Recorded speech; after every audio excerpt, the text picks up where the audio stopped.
Yo, I'm not even going to do the spiel yet, even though it's 2024. We've got a brand new season upon us, and I'm going to do a very special podcast. It's just with Herb Stratford and yours truly, just for all my streamers because I miss you so much. Good morning, everybody. Good morning, Anthony. Good morning, Manny. Good morning, lurkers. Good morning, anyone who's going to be joining this stream, which is exclusively on the YouTube and Twitter and Twitch. Which this year, will we master Twitch? Probably not. But, we got massive plans to just expand our footprint all over the digital media landscape for the first half of the year. Then we'll see what happens. You know, this is one of those crazy years. We got a contract year that we're approaching on, right? There's a lot of changes in the air. There's a lot of potential for good. There's also a lot of potential for bad. Who knows? But I know that I'm coming into this year with sprinting to the finish line energy, right? And not saying that it's going to end, but, you know, like I'm going into this first half of the year going all in, giving everything I got just in case this is the last hurrah, right? Now, the hopes are that it's not, and, you know, it's going to continue, and all the hard work and dedication and I would say blood, sweat, and tears, but just blood and tears over the 15 years I've been doing this will pay off here, you know, and that's the goal. But, you know, as I'm pondering and I'm projecting and I'm visualizing and planning over the past 2 weeks while I was sick over New Year's, you know, I see it as a possibility, but I also see other things as a possibility. So who knows? Who knows? I do know that the reason why I'm doing the show today is because Herb is across the hall, you know, messing around with Frank, and you know, he wanted to come in. So I said, you know what, for you, I'll think about coming in doing a podcast, Herb. And then then I got hit up by my daughter. My daughter tells me yesterday that she needs to get a ride to work for a meeting at 8:30 this morning. And that gave me a reason to be up early and set my alarm. So I said, fuck it. All right. I guess we're doing a podcast then. So good morning, Todd. I know. Well, you know, honestly, like, and I hope you guys had New Year's, a good New Year's Eve, a good Christmas, good holidays. You know, I had great highlights with the Tucson Roadrunners games on Friday and Saturday night, the 29th and the 30th, were huge. And then on that Star Wars night game, I got sick. So I came in contact with, there was like over 6,000 people in attendance, right? So tons of people. The attendance was great the whole weekend, and they broke records. So that was exciting. But unfortunately, I got sick. And then, so that means my New Year's Eve was me like slowly but surely getting sicker and sicker. And I felt it coming, and I was out by 10. And I loaded up and been doing a lot of NyQuil comas and loading up on vitamins just to kind of shake this. And this is again, like, if you recall, I had COVID. The first time I got COVID was during my winter vacation and extended it a week. And I'm just like, son of a bitch, dude. Sit in chair one, Herb, if you want to move some stuff around. Yeah. So Herb is in the building. And again, we did this, and you can shut the door too, because I want to get it private. Because if I end up talking a bunch of shit, Herb, I don't want everyone to hear. Yeah, I did this podcast solely for you, my friend. Oh, wow. Yeah, well, and the streamers, and there's some viral stuff that I put out the past couple of days that I want to focus on. You feeling better? I am feeling better. Yeah, I wouldn't have you come in if I felt contagious or still kind of run down. I got the tail end of it, and it wasn't anything like COVID related or nothing like that. It was just a cold. But I'm a big bitch, dude. So when it comes to any kind of cold, yeah, I've heard that about you. Yeah. Yeah, that's the word on the street. But when it comes to any kind of cold, I shut down. I'm like, oh no, you know, start chugging NyQuil, Dayquil. Yeah, you got it. Yeah. All right, let's see. And then get that mic in front of your face here. Did you send me a? I didn't. And here's our new color scheme for 2024, which you'll be able to see here once I send it to you. There are a couple of changes. I got a ring light, a personal ring light. Hopefully that'll make it look better. Hey, you know, we're just, when you think about the room the way it used to be, it's incrementally, Slowly but a couple surely. more years, you're going to be in a first class studio. No, I know. And it's funny too, because I have these uplights, which I wanted to, put up as well. But I was talking with Scott, our engineer, Yeah. about some possibilities about these lights and stuff. And what I really need is I need overhead like ring lights, not even ring lights, the big, studio lights. Yeah. And then also have our like affected uplights, LED lights in certain areas to kind of make the room pop. I'll have everyone kind of lit up like this, the overhead lights down, give it like a better perception. So, working on it. And here, and I kept hitting send. Let's see where we're at. Now this podcast will be nice and loose. We'll talk movies, of course, and some other viral stuff. Speaking of little viral clips, because I've been putting together some stuff, and over the last 24 hours, I've kind of been on fire. But before that, I put together our clip on and posted on TikTok of us talking about the casting of Iron Claw. Oh, okay. Yeah, which Iron Claw did great at the box office. What was the numbers on that? I don't know if I saw a final number, but I mean, it's a super tough weekend when you're going up against, freaking Aquaman, The Color Purple. I mean, all this stuff they're going up against. But I think the buzz was really out there. Did you see the thing I sent you? The zine. The zine. Yeah, that was pretty cool. I mean, of course, everything A24 does, they always bring it hard.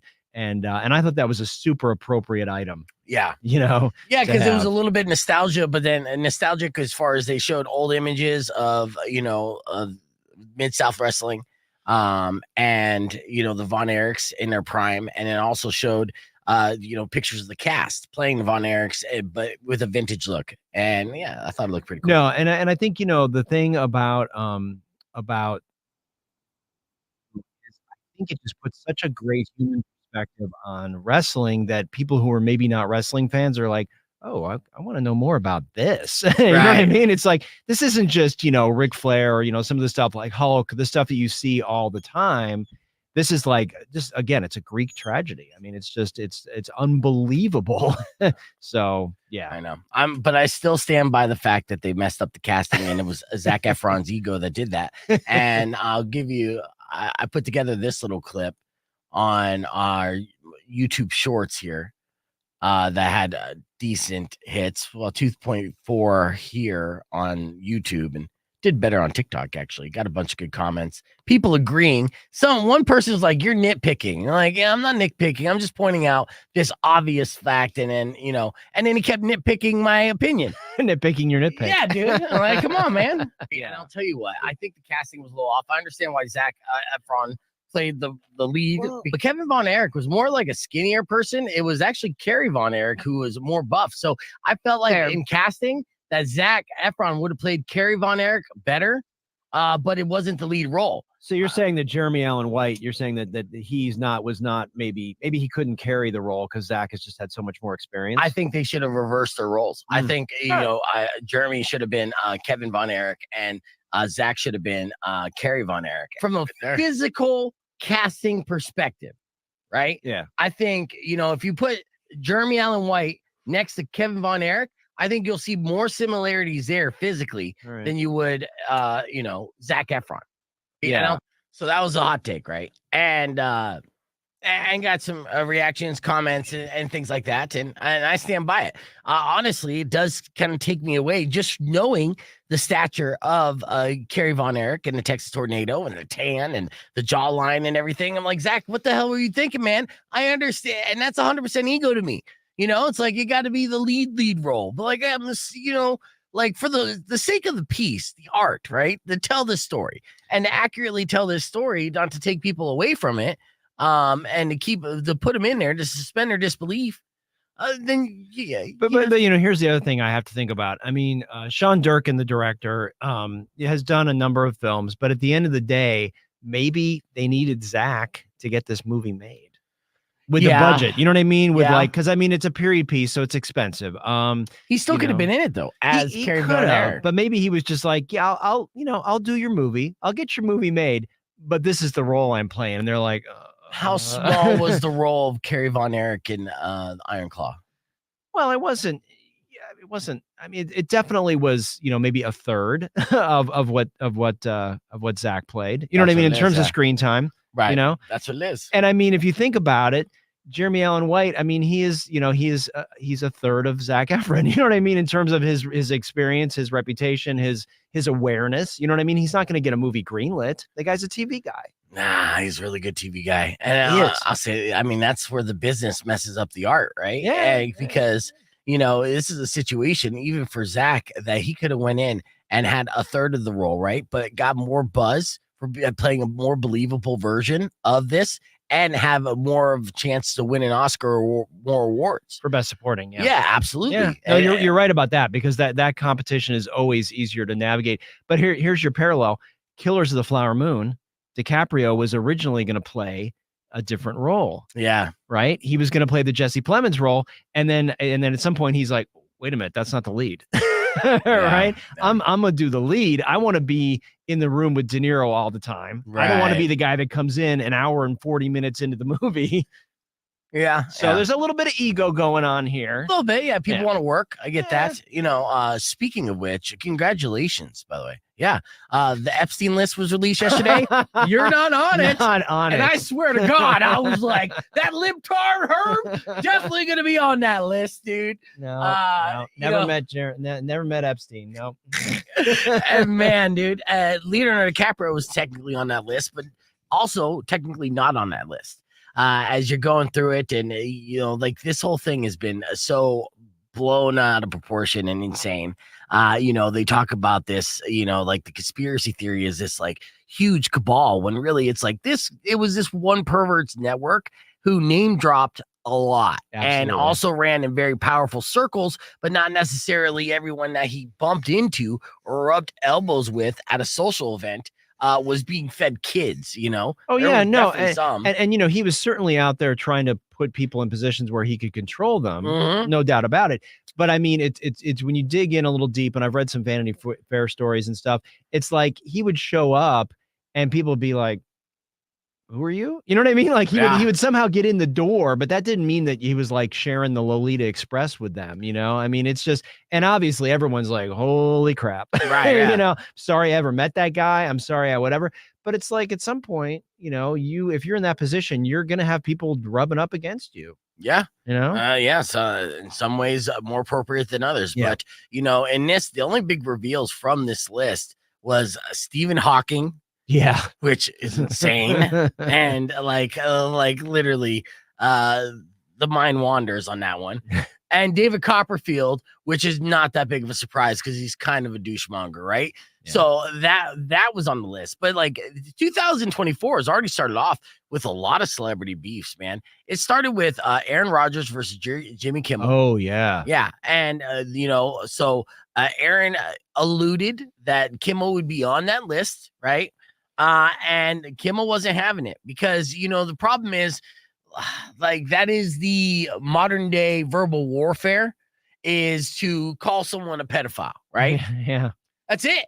And that's how you're just like, just like, you're just a pedophile. That's the worst thing you can call somebody. But that is like literally people's first thing. Like in a fight, instead of throwing the jab, they throw out the pedophile. Be like, dude, that's the haymaker. You're supposed to, like, when you got nothing left, dude, that's when you throw that out. Well, the other thing is once it's been said, the retractions don't get the same kind of press as the accusation. Right. Yeah. So if you drop that, I mean, now they're like, whatever happens now, it's like the tiger's out, that's going to be the headline. You search Jimmy Kimmel, that's going to pop up in your search for the next 10 years. I know. Well, he commented, went to Twitter and just straight up said, hey, asshole, I never met him, and had one of the most assertive public statements that you can make. So it made me believe, okay, yeah, this is a guy who's doubling down saying, hey, you're not going to find me on any fucking list. And if you keep running your mouth, we'll take it to court. Right. Yeah. And rightfully so. Anthony says, watch Bill Clinton wind up dead or missing. I don't know. I mean, if he's the one making the orders, I don't know if he's going to do that to himself. Huh? Well, it's an interesting thing because, like you said, there was not a lot of news there. A lot of that stuff had already been reported. Mm-hmm. Clinton, Trump. I mean, all this stuff. We've seen all the photos. Right. We know all this stuff happened. So it was not the black book drop. That's what everybody wanted. This was just depositions and. I mean, yes, it's good to see it because then everybody can stop talking about it. But I don't think the black book's ever coming out. No, and and that's the unfortunate thing, because that's the cesspool of the internet, the conspiracy theory part of the internet, and also the politically motivated side that wants to like say anyone who I'm opposed to is going to be on this list, and then you create this whole like fanatical list of Hollywood's who's who to say, yeah, they were all fucking kids because pedophiles, right? Yeah. And then it drops, and it's like, no, actually, Oprah's not on this list, and so many other people. Because why would they be? Yeah. It doesn't make sense. So that happened. So that was part of the beef. Another beef that just happened yesterday, still trending worldwide, is Katt Williams versus everybody. Yeah. Have you seen this? A little bit, yeah. Now, I actually made a clip of this. It's going viral on on my YouTube page. All right. Right. Just one of the funniest moments from this interview. All right. Where Katt Williams is talking about Chris Tucker and it throws out an allegation without throwing out an allegation, talking about his relationship with Michael Jackson. Right. All right. Now, Chris Tucker wasn't even on this list, even though there was a photograph of Chris Tucker with Bill Clinton, with Jeffrey Epstein going to Africa for this, publicized event. That's public knowledge. But, it wasn't in a deposition that Chris Tucker got a massage from one of these underage girls. But that doesn't stop Katt Williams, right? So Katt Williams, he said this and to Shannon Sharp on Club Shay Shay. And this interview is 2 hours of him. As soon as Shannon Sharp goes, hey, ladies and gentlemen, Katt Williams is like, I got a lot of shit to say. But boom, and just starts going after people, right? Diddy, like everybody, just so you're all going down. The Kings of Comedy, Steve Harvey, everybody going down. And there's a lot of like strength to his argument where you're like, this guy's he's speaking some truth. A lot of people on the surface can be like, this guy's being crazy. But at the same time, you're like, maybe some kernels there. Yeah. So this is what he said. And I made this clip and just shared it on YouTube, and it's doing great because it's so funny. Check it out. Poster child for smoking weed. He don't smoke weed like that. Right. He in the church. He Michael Jackson's best friend. Christmas. Michael Jackson called him Christmas. You ever met a man that gave you a little nickname like that? No. Me neither.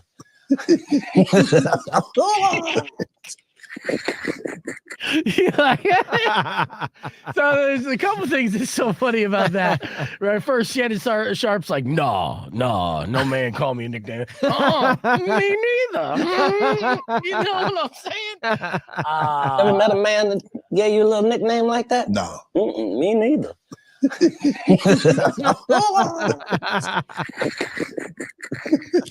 And just that laugh, right? So that's going well here. Well, it's just like you just know that man has seen a lot of stuff. Yes. Right. And he has like it was very strong arguments that he was having on a lot of stuff. So a lot of his it wasn't even allegations, is just the way that he felt like he was defending his truth. Mm-hmm. And the industry as a whole, which you hear some of these, you've heard some of these theories in the past talking about what Hollywood likes to do to prominent black actors or comedians and put them in a dress and emasculate them, right? And that's part of the thing. So you could call it systemic racism. You could call it a lot of different things, right? And Katt calls that out and several things. And I mean, honestly, it's a lot to wrap your mind around because the guy's going a mile a minute. Yeah. And it could easily come off as like tinfoil hat talk. Yeah. But at the same time, if you slow it down, you're like, okay, Yeah. That's the reason why it's been trending. Like it's #1 trend on Twitter now over the Epstein list for now 36 hours straight. Wow. So yeah, people are talking about it. One last thing before we get into movies, because I'm on this viral kick. Yeah. Now Theo Vaughn does a podcast. You ever seen Theo Vaughn? Mm-mm. Theo, you know who Theo is, though, right? Because he used to be on Road Rules and The Challenge. Yeah, Theo. Okay. Yeah, All Theo. right. That's how we know him. I didn't know he had a podcast. Okay. Oh man, actually, Theo Vaughn's like one of the hottest podcasters / comedians ever since he grew out his mullet. I swear to God. That was it. That's it. He grew out a mullet, started talking about how he likes cocaine, and then he became one of the coolest comedians in the circuit, which is odd because, watching him grow up, knowing him since like the late 90s, just like, hey, this is just a weird looking guy on Road Rules. Like, I don't see the big deal. But he made a big name for himself. Now he did a podcast the other day with Sean Strickland, who's the UFC middleweight champion. All right. And to be a UFC champion, you have to have something that drives you on the inside. That's a dark energy, right? And anger and hate. I want to like fucking kill the person across from you. Yeah. Right? Yeah. Sean Strickland has that. This is what made him great at the sport. And he relived his trauma while talking with Theo Vaughn. And when he did, he full-blown broke down. I've never seen a man so tough, so strong, break down and cry. But it's something that, like, it made me remember what it felt like to talk to my daughter's counselor. You know what I mean? Like, when you have those uncontrollable fits, when the emotion takes over, that's what happened. And kudos to Sean. What you don't see in this clip is he's like, I don't fucking care. Keep it in here. Keep this in here. Don't edit it out. This is it. This is real. So this is what happened. And it was one of the most poignant and real and touching moments I've seen in an interview. I was actually kind of a little envious and jealous. I'm also very envious of the empathy that Theo has in this clip, because I don't even know if I'd be able to. I don't know if I'd feel that empathy. You know, I might look at him like a little smirk, like, you may be tough and stuff, but you looking like a bitch right now. Just kidding, Sean Strickland. Don't come over and kick my ass. But watch this clip, though. This is crazy. Like, I remember I stopped believing in God, man. Like, fucking, like, I had fucking, yeah, it's crazy shit, dude. Yeah, crazy shit, man. Yeah. Yeah, I'm sorry, bud. So, man. I'm sorry, buddy. That's all good, dude.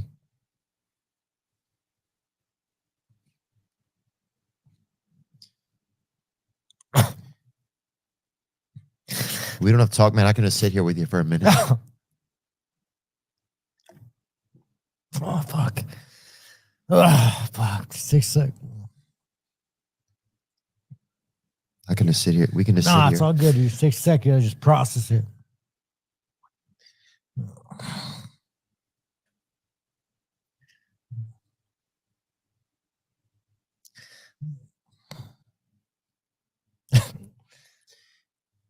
I think some hard things that people don't understand, like trauma, you know? Yeah. Dude, I remember like laying. That's the clip. Yeah, I mean, you know, you can just tell that's real time. He is just going through it. I mean, and that's so raw and so authentic. I mean, yeah, and you know what's scary and sad about this is, like, right now, Sean Strickland has this outlet, right, which is training in MMA. But he talks about in that interview, and this is a very empathetic clip, and I edited it as such, right, to showcase that real raw emotion. But he talks about his desire to want to murder and how he would feel better by killing somebody. So he has this trauma, this hate, this rage inside him, right? That right now has a purpose. yeah. And I hope that he gets the help that he needs to be able to overcome this. So when his he career doesn't is not have over, the outlet. Yeah. yeah, dude, because like I mean, when a lot of people say, hey, if it wasn't for this, I'd be dead or in prison. You know, when Sean Strickland says it, you're like, yeah, for sure. You know, in fact, actually, there are people that are like you out there that we want in prison because if they can't address those issues, and who knows if they'll ever get the actual help that he needs. Maybe it'll take a lot of mushrooms, right?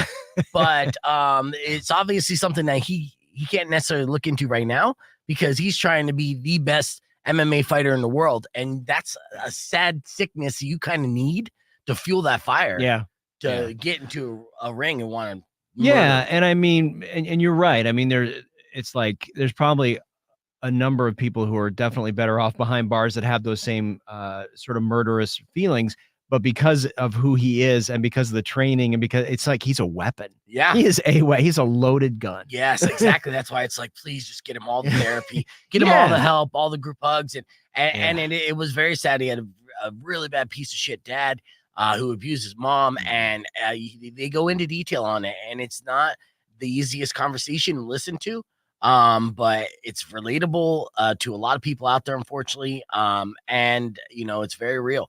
And I really do hope that, you know, it's not a precursor to some tragedy that may come in the future, being like, hey, you guys didn't pay attention to this right here. Yeah. Right. Yeah. But yeah, I hope he gets all that. And the thing is, it wouldn't even just be him like killing somebody. He'd take down like 6 people. Yeah. You know what I mean? Like it would be like, yeah, you know, took down a whole platoon. I mean, the guy, yeah, that's incredible. And I mean, very brave, you know, I mean, to, like you said, to say, no, leave it in there. Let people see that, you know, you're not just 100% tough. Yeah. You know, you gotta be vulnerable. Yeah. Yeah. And of course, he's just like, what are people going to do? Make fun of it? I'll track them down. I'm just looking for a reason to murder, man. And that's why on the record, I'm not that reason. I hope you get the help. No. Yeah. I hope we're all good. All love from this side. Yes, please. All right, let's talk movies, dude. Now obviously Christmas weekend, that was a big one. And now New Year's, not that big of a release, right? No, you know, this is, and you know, we've talked about this before. January is always sort of like dry January. Yeah, you know, it's not the greatest month. You know, for Tucson, we're gonna see things happen here that maybe have opened in New York and LA. Right, you know, beating the deadline for Academy Award nomination eligibility. Yeah. So, you know, but generally speaking, the big releases, it's a slim time. So there's really only one major thing coming out in theaters this week that's new since Christmas, because Christmas was, you know, on a Monday. So, you know, the weekends are sort of screwed up. But anyway, it's called Night Swim, and this stars Wyatt Russell. And the only reason you know Wyatt Russell is because he plays the young Kurt Russell in Monarch: Legacy of Monsters on Apple TV. He was in the Cap America series. You know, very handsome guy. Looks like a young Kurt Russell, right? Yeah, because he's Kurt Russell's son. Yeah. So that helps. You know, so that, yeah, he's got that going on. So basically he plays a guy, he's a former baseball player. He buys this house with this pool. He's, you know, secretly going to try and rehab and get back into shape to go back and be a pro player again. But there's some evil forces involved with the swimming pool. So, you know, this feels like an October movie, to be honest with you, that they just, you know, didn't like, oh, we forgot. Okay, quick, put it out. So, you know, no reviews, no scores on Rotten Tomatoes. I don't think anybody's really seen it because I don't think anybody wanted them to see it. You know what I mean? Yeah, one of those things. So, you know, I mean, if you like your horror movies, and I'm a fan, it's like, yeah, watch it. You know, do you need to go pay money to see it at the theater? I don't know. You know, it just depends on what you're doing. If you're bored, you don't want to see some Academy Award stuff. You don't want to go see musicals about The Color Purple or Willy Wonka.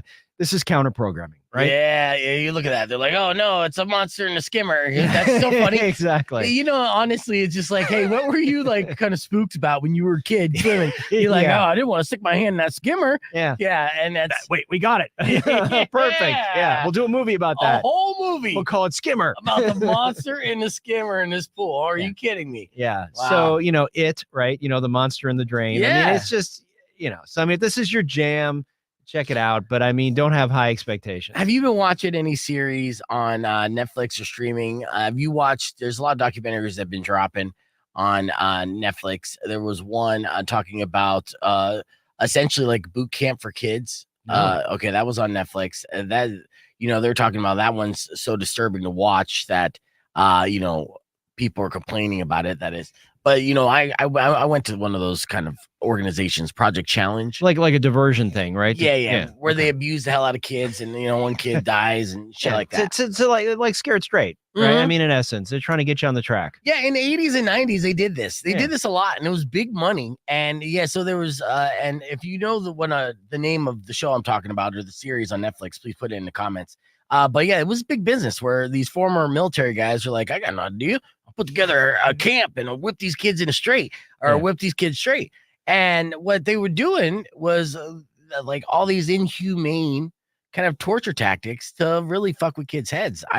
My buddy Steve, he went to a different version of one of those camps, and in his, when people would have an issue with each other, right? Because they're teenage boys. Yeah. So, you know, they want to fight. Like, oh, you guys want to fight? They would make them get into a canal with like knee-deep water and box.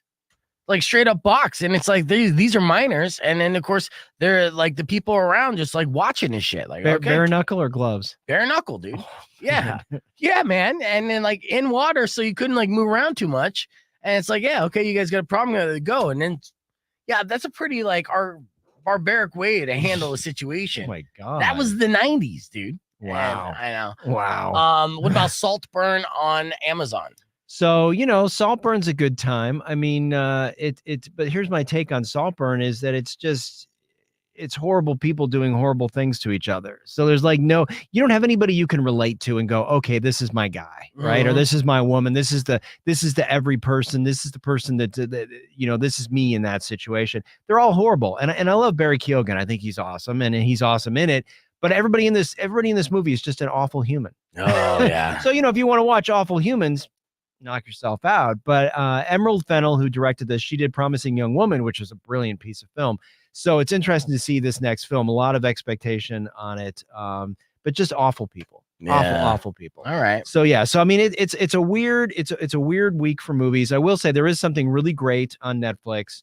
That's called Society of the Snow. Drops tomorrow. You may remember in 1972 there was the plane crash in the Andes, and they made a book and a movie about it called Alive. Yes, and I love that movie. Still to this day, it holds up. I watched it. Did you? Like a year ago. Okay. But I watched it in theaters when it came out. It stuck with me for sure. Yeah, and there was a documentary, and I mean, and that was all based on this plane crash where it was the Uruguay rugby team, and they got on a plane and they crashed in the Andes. And the sensationalist part about this was that they had to resort to cannibalism to survive. And they were on the ice for, I don't know, it's like I can't remember how many days. It's like 70 days or something, right? Yeah. It's insane. And basically this is a new movie by J.A. Bayona, who did The Impossible, which was the movie about the tsunami. I don't know if you remember that one, which was incredible. Okay. So anyway, this is based on a new book that was written 35 years after. So it's a different sort of perspective, and it's more about it's sort of remembering the people that didn't survive, right? And it's less about the cannibalism. Yes, the cannibalism happens. Okay. But it's more about like how these people, and it sort of made me like appreciate like, all these kids, I mean, they're all like in their 20s, right? I mean, they're just beginning their life as adults, you know what I mean? And they have this incredibly traumatic thing where, like 55 of them are in the plane and like 19 of them survive, right? I mean, a bunch of them die right away, and then some of them die along the way. And Roberto, two of these guys actually hike out 10 days. They hike out of the Andes to get to somebody to get them rescued. And I actually interviewed this guy, Roberto, the survivor, and I interviewed the director, and those are on my YouTube page. But we're pulling that up, motherfucker. It's amazing. This guy who, survived. And I asked him, I was like, what was that like for you to see, your experience, again on the big screen, and how hard was that? And it's just, I wish that more people could see this movie on a big screen, because the sound effects and like the crash and the avalanche that comes through the fuselage, it is spectacular. And no matter how good your TV at home is, this is one of those movies that really shines in a theater. Hold that thought. Okay, so yeah, this is not only is this nostalgia for retelling the story, but the casting and how it looks is like so much like the movie Alive. Like, it's almost like either the movie Alive nailed the casting and, compared to the people who were actually in this tragedy to begin with. And then he just carried on that trend, or the casting director's like, hey, we're just going to cast off of what Alive was and find doppelgangers for that. It's almost like I see a young Ethan Hawke in this. Yeah, it's weird. But I mean, I do like the fact that all these guys are, they're not all American superstars, right? You know what I mean? Because that's distracting when you see a movie and you're like, hey, look, Tom Cruise. You know what I mean? It's just like. But Herb, some of these look like shot for shots, like from Alive, dude, from the movie Alive. Well, but I mean, that's the thing, though, right? I mean, it's, like that. It is the same story, because that's exactly what it was. They actually, and it's interesting. I asked the director, they couldn't film in the actual place where the crash happened, the Valley of Tears, because it was too high, right? Yeah. They couldn't get up there. The drones wouldn't even fly up there. So when they do aerials, they had to do it with a helicopter. Right? Oh, okay. But they did film in a couple locations, and some of them they filmed with actual snow and ice in the fuselage. So just imagine you've got all these bodies crammed into this thing. Right. They said that the cameramen they would have to climb over people to shoot. The actors would have to change the batteries themselves on mics because they couldn't get a crew in there. And I mean, talk about a brotherhood, like filming this thing was almost as extreme as, living through this experience. But that's the thing. If you love Alive, you're probably going to be like you're going to be like, why did we remake this film? But it really does feel different. It feels less like a Hollywood movie, and it just feels like more like the survivor's story, and less sensational, I would say, about sensational. Okay. Yeah, about the cannibalism. You know what I mean? Yeah. And that's fine. But I am blown away because we watched this entire trailer. And so many of these shots, I'm like, that's from the movie Alive. Yeah. Like that's just a clip from Alive. Did they like run out of money for this? And like, so they recreated that.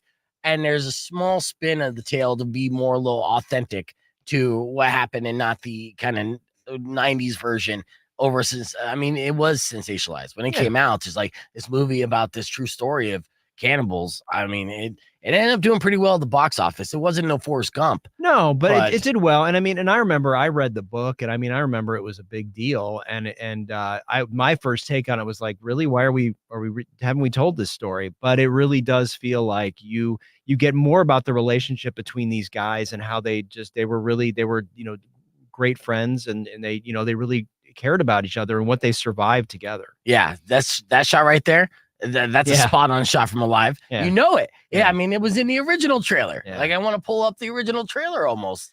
Well, and a lot of this stuff, it's interesting. They show the actual photographs because when they went up there to rescue them at the end of the thing, they went up in helicopters and they had a bunch of media with them.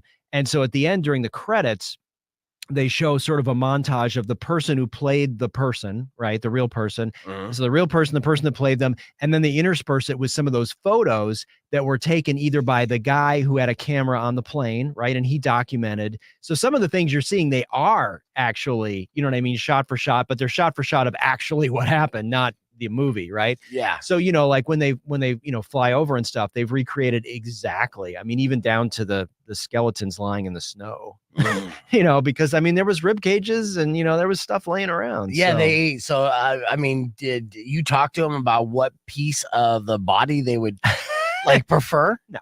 Oh, well, I mean, I think it's a valid question. You got 5 minutes with a guy. You don't want to, you don't want to go too weird on. Were you an ass man or were you like a belly fat man? I mean, inquiring minds. Well, and this guy Roberto, who's one of the two that hiked out that I talked to, he's actually a motivational speaker. I mean, talk about this ain't no Matt Foley in a van down by the river, right? Yeah. This man has been through the stuff. Yeah. Right. So, I mean, that's pretty cool. But he was just this incredible positive force that everybody that came out of the interview room, we were just like, holy crap, that guy was amazing. He wasn't just like some Hollywood stiff that you're like asking questions to. So, this movie, if you're sitting at home and this is worth a watch, even if you're a fan of Alive, this is worth a watch. I am going to watch it. I am a fan of Alive. I am going to be a little kind of ticked off when I see similarities throughout the entire cinematography and the way in the casting. It's going to be like, oh my God, it's a retelling or just an updated HD version. So you watch it and then let's talk. Okay. Right. Is it out now or when does it come out? Tomorrow. Yeah. Actually, maybe it's today, the 4th, right? Mm-hmm. Yeah, it's today. Yeah. Good. Yeah, good. It gives me something I'll be able to watch on that. It's pretty interesting. The interesting thing too is when I saw it, this is not a brag, but I did go to LA to see it, and when I saw it, it was with subtitles, right? Yeah, because it's Spain's entry into the Academy Awards this year. Oh, right. So there's a lot of push on this, but the Netflix one that I rewatched because I watched it over the holiday, it's dubbed. Is it dubbed good though? It's pretty good. I mean, I think it's not horribly distracting. I was probably more in tune with it because I'd seen it in Spanish. Yeah, right? But no, it's fine. It's not like Japanese movie where the lips are moving. At least it makes it a little more accurate. And honestly, I think it's more approachable because there's some people who are just like subtitles. I'm out.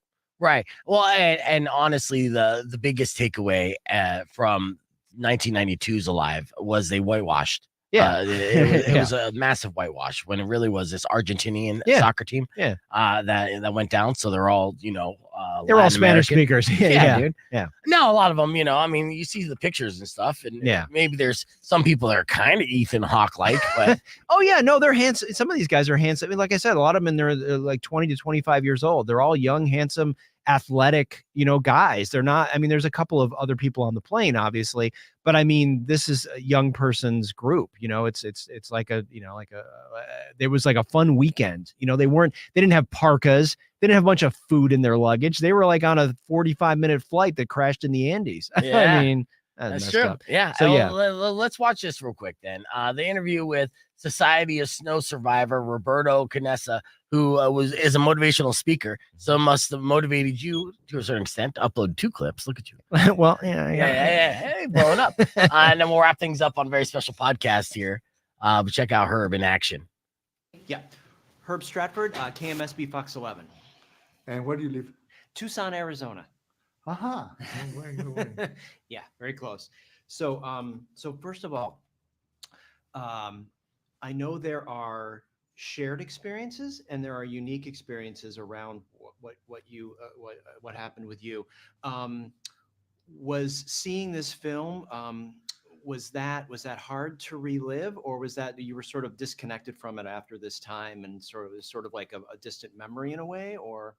It was very emotional. I was back in the fuselage with my friends. We were talking. I had the chance to see again the ones that died, how much they did it and look it from the inside. I think this is a very powerful. It's a masterpiece of human relation and striving to get things done. And and the music and the cameras and the new technology to see these huge mountains is something that is in the inner, more primitive feelings of human beings. Was there one particular moment that really resonated with you when you saw it on screen again, based on your own experience? When I couldn't stop tears coming from my eyes when I see the helicopters going for the guys there. I mean, we walked with a dream out of getting help. And look at that, 10 days later, we sent them helicopters to rescue them. It was incredible. And to see Gustavo, that he had all the chains and letters from his friends, and he didn't want to go in the helicopter unless he would bring that to the families of the ones that died. I think that's the identity of the old Christians and our team and our community, and many communities that are around the world trying to make things better. And how has the rest of the community of survivor families and survivors? I know that there was a screening, and that they all sort of have that same cathartic experience of seeing this story finally the way that it should be told. Well, the Nicola kids, they were left off orphans. And I remember Juan Pedro was five years old, and now he's getting to be a grandfather. It was our Christians community that took care of him to make him a good man, although the parents were there. And you know what he says? I feel like 2 parts. Like I am the victims, but at the same time, I'm part of the survivors because I played rugby with you, Roberto. So there's a way of changing in your head the way you can face things, being a victim or being a protagonist of what life goes on. And this is a mental attitude. Well, and I think that's one of the most beautiful things about this movie is everybody thinks they might have heard the story, and the story sort of skews towards that one sensationalist, aspect of the survival, but really it's a celebration of life and also remembering those who did not survive. And that hasn't been told before. And I think that's such a fresh perspective to see a story talk about the folks we've lost. Yeah, really, if you think that eating a dead person is what makes us survive, there would be a piece of cake to get out of the Andes. There's a bigger process about how to challenge and how to face challenges. But I think it's a masterpiece. It's the music, the sound, the colors, it's incredible. I think you're right. And that's one of the things I think is so powerful about this movie is that sound design. And I think I encourage people to see the film in a movie theater because you're not going to get that impact, but that crash and the sounds, it's also remarkable. And it's remarkable to have you here as part of this. And I encourage people to go with the grandsons. My 4-year-old grandson said, Grandpa, I want to climb mountains and save my friends like you did.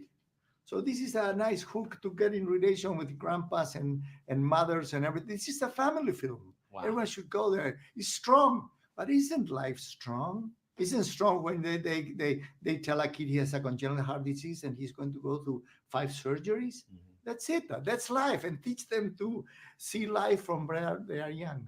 Well, it's a remarkable story. And thank you so much for being here today. Thank you for the interview. Thank you.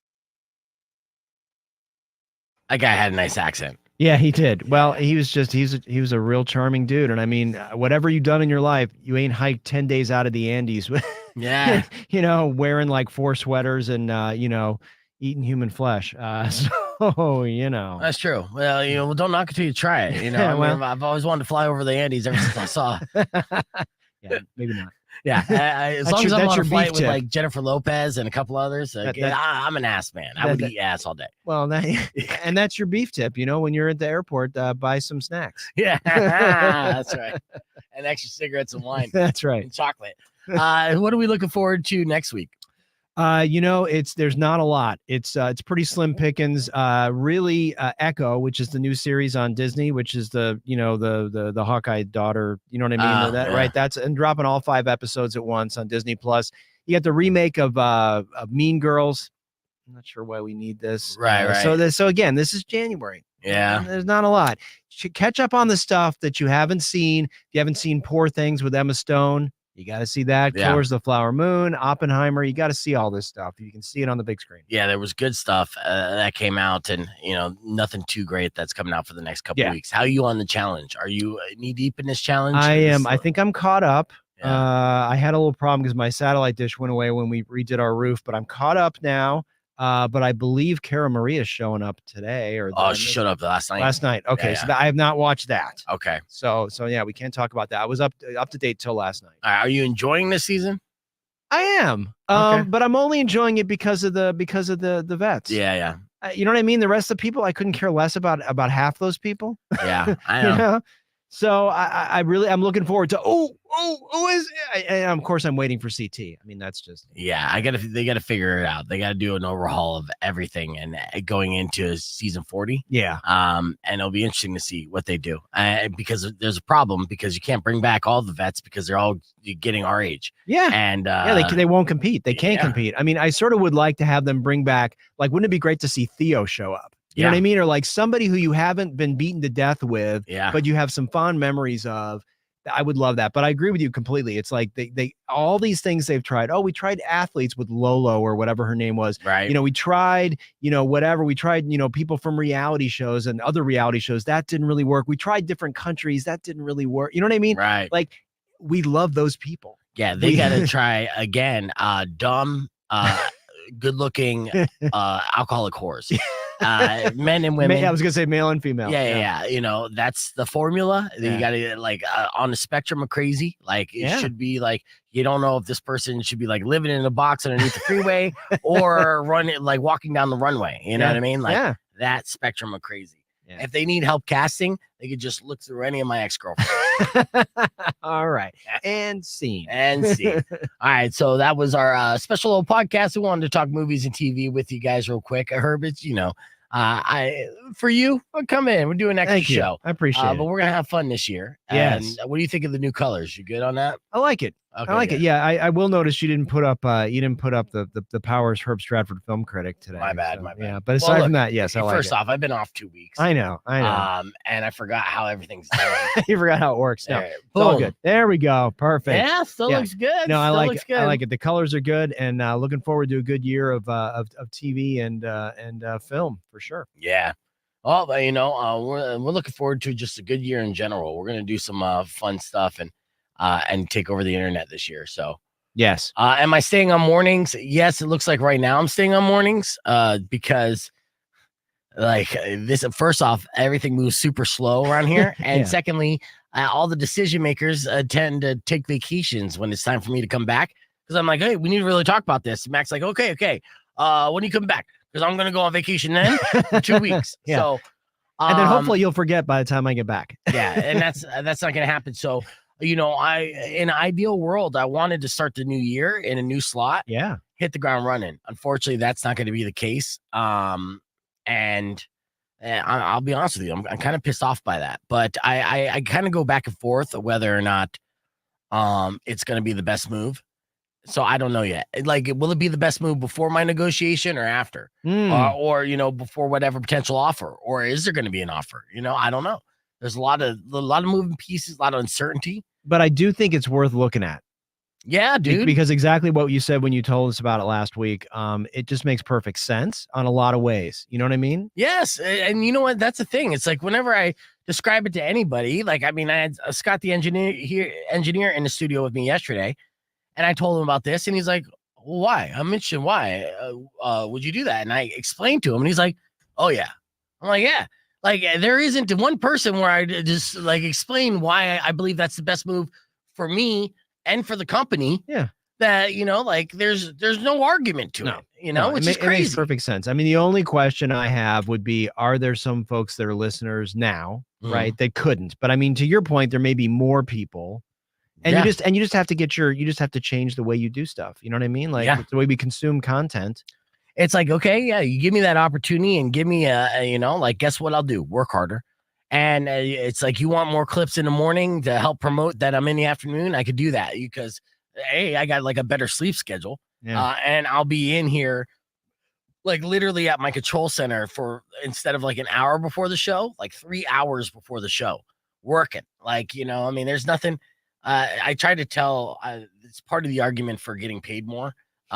Is that, you know, like I have no hobbies. I don't have any stupid obsessions. I'm not a collector. Your daughter's getting older, so yeah. Yeah, well, that's the one thing. She wants like a $700 vanity. I mean, she's killing me right now. She's turning 18 in 2 weeks, and I was like, I can't afford it. But the point is, I'm like, you pay me more. Guess what? I'm spending that money on this. Yeah, like I just reinvested myself because this is my hobby. This is everything to me. But also, it's not like you're going into that slot and you're going to compete with somebody who's a monster. There. No. You know what I mean? That's the thing. It's open. I'm the fucking monster. You know what I mean? It's like time to take over and be like, plant the flag and be like, guess what? This afternoon, radio game has changed and podcast because then we're going to be live streaming, say 3 to 5. And that's a dead time during TV as well as your local thing. And with all the possibilities of different guests coming in and all the possibility of being able to do the show live at various places. I mean, so much. And so, yeah, it does frustrate me and irritate me that they drag their feet on this. And I'm pretty sure Mac hasn't talked to anybody involved. Like, I'm sure he hasn't mentioned it to Razor yet. And it's like, hey, this one would affect Razor because he would have to switch spots with me, right? I don't know if we brought it up with the consultant and any of this. These are things they should have been done for sure. And Debbie. But yeah, I don't know if I'm going to drop it. And I might even have that conversation when we get done here. Not with, I mean, half my managers are gone on vacation right now, but yeah, I mean, now you got me even more motivated. It is the right. Well, I'm with you. I'll keep coming in whenever the time slot is if I can. First off, you got open door policy here. Thank you. I mean, there's no one I like shitting on more. Secondly, that means you're kind of more available too, right? Well, yeah. I mean, you know, it's yeah. I'm not saying for every day. No. But I mean, yeah, it's mornings sometimes are a little bit harder, but yeah, no, I mean, you know, like I like the idea. Like you said, I don't see any downside to it. Let's see if we can make it happen. Yeah, I like it. All right. Well, on that note, yes, this was our first little tester show. Let me know in the comments what you guys think of the whole setup, how we're looking with the ring light, everything else. Excuse me. And that's it, dude. So there's not going to be a podcast tomorrow because I will enjoy one last day of not having to work. Nice. And then Monday morning, bright and early, back at it. And then, you know, a Rico weirdo back in the action and until Rico takes off for like 3 weeks to Thailand. Oh, wow. Nice. Yeah, but that's another reason why I want to move the afternoons because I'm like, dude, like it's going to be difficult to get weirdo in 5 days out of the week for a couple weeks because Rico... Yeah. Who this international man of mystery who has no money travels the world. Like, I don't. Well, you know, now that he found out he's not on the list, he can go back to Thailand. Yeah. We got you, Rico. Lighting's better. Teal is different. You're not a fan of the teal there, Todd or Manny? But you know, the ring light is better on you. It feels more even. So yeah. Thank you. Yeah. And then once we get everyone lit up, it'll be good. I don't have a ring light on her, but he would look 10 years younger. We need that. My 8 head is really sort of extreme right now. That's all you gotta start wearing a backwards hat, dude. Is that the reason? All right. All right, let's wrap this up. Thanks for watching, guys. We'll see you Monday.